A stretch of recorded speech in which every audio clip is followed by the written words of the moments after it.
Vous êtes-vous déjà demandé ce qui se passe réellement dans les coulisses des guerres pour les ressources en Afrique? L'Afrique abrite certaines des ressources naturelles les plus précieuses au monde, du pétrole au gaz en passant par les diamants et le coltan. Mais alors que la demande mondiale pour ces ressources continue de grimper en flèche, le continent devient de plus en plus un champ de bataille pour les nations et les entreprises les plus puissantes du monde. Les guerres pour les ressources, comme on les appelle souvent, ont un impact dévastateur sur les communautés et les économies africaines. Qu'il s'agisse d'alimenter les conflits et de déplacer des villages entiers, d'exploiter la main-d'œuvre et de piller les richesses naturelles, les conséquences sont vastes et dévastatrices. Mais malgré leur importance, ces guerres sont souvent occultées, reléguées dans l'ombre de la politique mondiale et des relations internationales. Il est temps de mettre en lumière la vérité choquante qui se cache derrière les guerres pour les ressources naturelles en Afrique. L'exploitation des ressources naturelles de l'Afrique est un exemple typique de néocolonialisme. Les multinationales, soutenues par des gouvernements puissants, exploitent les richesses naturelles de l'Afrique à leur profit, sans se soucier des conséquences humaines. En République démocratique du Congo, par exemple, des millions de dollars de coltan sont extraits chaque année, mais la population locale reste l'une des plus pauvres du monde. Les conflits sont une autre conséquence majeure des guerres pour les ressources. Lorsque des pays et des entreprises s'affrontent pour le contrôle de ressources précieuses, le résultat est souvent un bain de sang et la destruction. Au Soudan du Sud, la lutte pour le contrôle des champs pétroliers a alimenté une guerre civile brutale, qui a fait des milliers de morts et des millions de déplacés. Les crises humanitaires sont également le résultat direct des guerres pour les ressources. L'exploitation des ressources entraîne souvent une dégradation de l'environnement, des déplacements de population et des violations des droits de l'homme.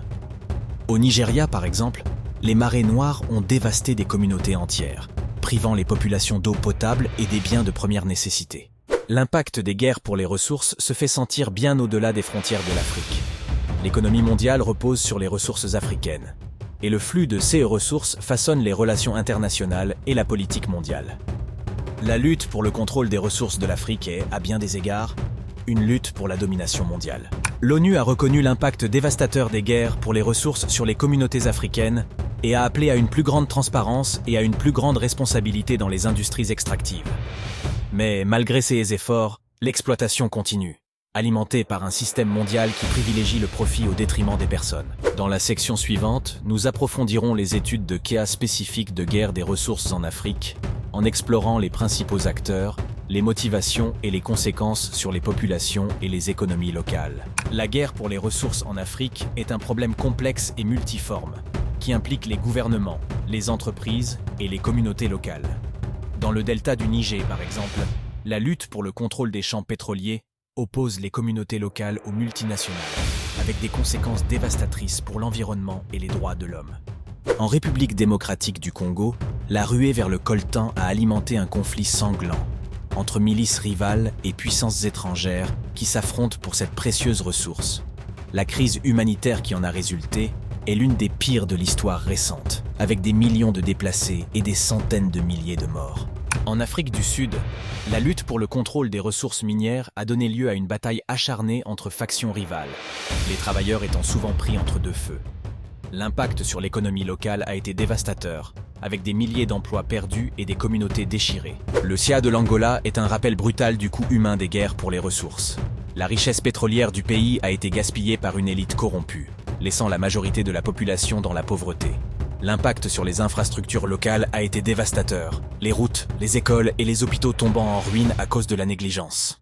En République centrafricaine, la ruée vers les diamants a alimenté un conflit brutal entre groupes rebelles rivaux qui s'affrontent pour cette précieuse ressource. La crise humanitaire qui en a résulté est l'une des pires de l'histoire récente, avec des milliers de morts et des centaines de milliers de déplacés. Les guerres pour les ressources naturelles ont des conséquences dévastatrices sur les économies locales. Dans de nombreux CA, l'exploitation des ressources naturelles a conduit à l'instabilité économique, à la corruption et à la mauvaise gestion. La richesse générée par ces ressources ne profite souvent qu'à une petite élite, laissant la majorité de la population dans la pauvreté.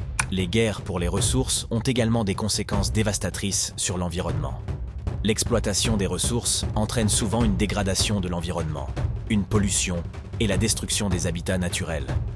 Dans le delta du Niger, par exemple, les marées noires ont dévasté des écosystèmes entiers, privant les communautés locales d'accès à l'eau potable et aux biens de première nécessité.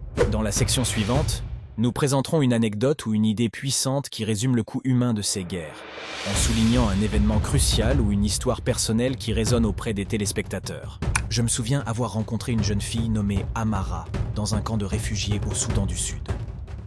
Elle avait perdu toute sa famille dans une attaque brutale menée par des milices rivales, alimentées par la lutte pour le contrôle des champs pétroliers. Son histoire n'est qu'une parmi des millions d'autres, témoignant du coût humain dévastateur des guerres pour les ressources en Afrique. L'histoire d'Amara nous rappelle avec force le coût humain des guerres pour les ressources. C'est une histoire de perte, de déplacement, de violation des droits de l'homme et d'exploitation. Mais c'est aussi une histoire de résilience, d'espoir et d'esprit humain. En réfléchissant à mon parcours dans les guerres pour les ressources en Afrique, je suis frappé par l'ampleur de la souffrance humaine. Des camps de réfugiés du Soudan du Sud aux mines de diamants de la République centrafricaine, l'histoire est la même, celle de l'exploitation, des conflits et des crises humanitaires. Mais au milieu de cette dévastation, j'ai aussi vu des lueurs d'espoir. J'ai vu des communautés locales se dresser contre l'exploitation, réclamer justice et équité. J'ai vu des militants se battre pour les droits de l'homme, pour la justice environnementale et pour la responsabilisation. L'histoire d'Amara nous rappelle avec force qu'il est nécessaire d'agir. Nous ne pouvons pas nous permettre de fermer les yeux sur le coût humain des guerres pour les ressources en Afrique. Nous devons exiger davantage de transparence et de responsabilité dans les industries extractives. Nous devons soutenir les communautés locales dans leur lutte pour la justice et l'équité. En conclusion, l'histoire des guerres pour les ressources naturelles en Afrique est complexe et multiforme. C'est une histoire d'exploitation, de conflits et de crises humanitaires. Mais c'est aussi une histoire d'espoir, de résilience et d'esprit humain. Les principaux points abordés dans cette vidéo sont clairs. Les guerres pour les ressources en Afrique sont alimentées par l'exploitation, les conflits et les crises humanitaires.